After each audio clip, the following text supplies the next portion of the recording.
ಒಂದಾನೊಂದು ಕಾಲದಲ್ಲಿ ಒಂದು ದೊಡ್ಡ ನೇರಳೆ ಹಣ್ಣಿನ ಮರದ ಮೇಲೆ ಒಂದು ಚಾಣಾಕ್ಷ ಕೋತಿ ವಾಸಿಸುತ್ತಿತ್ತು. ಆ ಮರ ನದಿಯ ತೀರದಲ್ಲಿತ್ತು. ಕೋತಿ ಪ್ರತಿದಿನ ಸಿಹಿಯಾದ ನೇರಳೆ ಹಣ್ಣುಗಳನ್ನು ತಿನ್ನುತ್ತಾ ಸಂತೋಷವಾಗಿತ್ತು. ಒಂದು ದಿನ ಒಂದು ಮೊಸಳೆ ನದಿಯ ತೀರಕ್ಕೆ ಬಂತು. ದಯಾಳು ಕೋತಿ ಅದಕ್ಕೆ ಕೆಲವು ಸಿಹಿ ಹಣ್ಣುಗಳನ್ನು ಕೊಟ್ಟಿತ್ತು. ಮೊಸಳೆಗೆ ಅವು ತುಂಬ ಇಷ್ಟವಾಯಿತು. ಹೀಗೆ ಇಬ್ಬರೂ ಒಳ್ಳೆಯ ಸ್ನೇಹಿತರಾದರು. ಪ್ರತಿದಿನ ಕೋತಿ ಮೊಸಳೆಗೆ ಹಣ್ಣುಗಳನ್ನು ಕೊಡುತ್ತಿತ್ತು. ಮೊಸಳೆ ಕೆಲವು ಹಣ್ಣುಗಳನ್ನು ತನ್ನ ಹೆಂಡತಿಗೂ ತೆಗೆದುಕೊಂಡು ಹೋಗುತ್ತಿತ್ತು. ಆದರೆ ಮೊಸಳೆಯ ಹೆಂಡತಿ ತುಂಬ ಲೋಭಿಯಾಗಿದ್ದಳು. ಅವಳು ಹೇಳಿದಳು, ಆ ಕೋತಿ ಪ್ರತಿದಿನ ಇಷ್ಟು ಸಿಹಿ ಹಣ್ಣು ತಿನ್ನುತ್ತಿದ್ದರೆ ಅದರ ಹೃದಯವು ತುಂಬ ಸಿಹಿಯಾಗಿರಬೇಕು.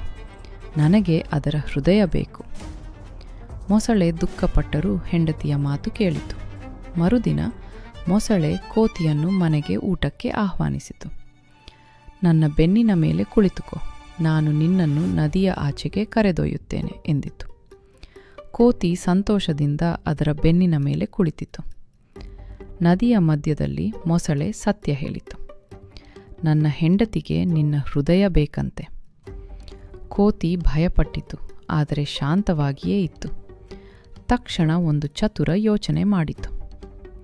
ಅಯ್ಯೋ ಸ್ನೇಹಿತನೇ ಎಂದಿತು ಕೋತಿ, ನಾನು ನನ್ನ ಹೃದಯವನ್ನು ಮರದ ಮೇಲೆ ಬಿಟ್ಟು ಬಂದಿದ್ದೇನೆ.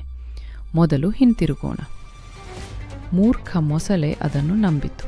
ಅದು ಮತ್ತೆ ಮರದ ಕಡೆಗೆ ಈಜಿತು.